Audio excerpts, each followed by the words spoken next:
हाग्रा संरैखाथिनि थाखाय उल्थापानि रेन्जनि रेन्जारजों सावरायलायनाय गं 18था गामिनि दैदेनगिरि बिथांमोनजों जयैनो गामिनि सिमना नायदिंनाय दिनै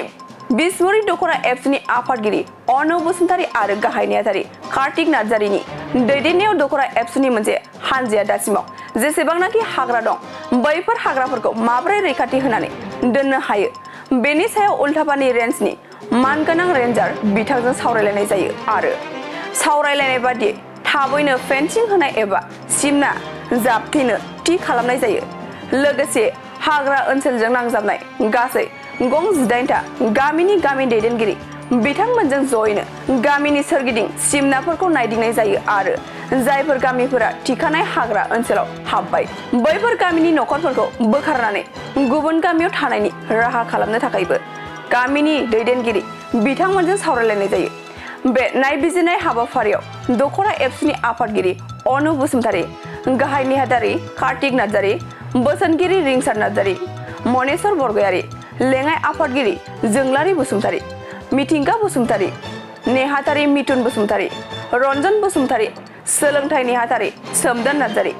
बासबारि दालाइसा एबसुनि आफादगिरि राकेश दैमारिया बाहागो लायो सना रुफा आरो हिरानि जुवेलारि गाननो मोजां मोनग्रा सुबुंफोरनि थाखाय गोजोनथाव खौरां दासान्दि फुजा बोथोरखाय खम बेसेनाव फानगासिनो MSCB जुवेलार्सआव सना रुफा आरो हिरानि समायना रमायना जोंख्लाबनाय जुवेलारिज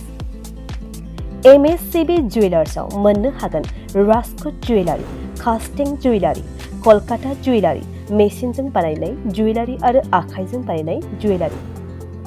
लोगोसेनो हाबा हुखायाव गाननो थाखाय सना आरो हिरानि समायना जुवेलारिसफोरखौबो मोननो हागोन MSCB जुवेलार्सआनो दं क'क्राझार सहरजों नांजाबनाय क'क्राझार रेल गेटनि साखाथि वार्ड नं 5 बिबेकानन्द पथआव MSCB जुवेलार्सजों थोंजोङै जगाजग खालामनोबो हागोन 9954273079 जानबुं अनजिमायाव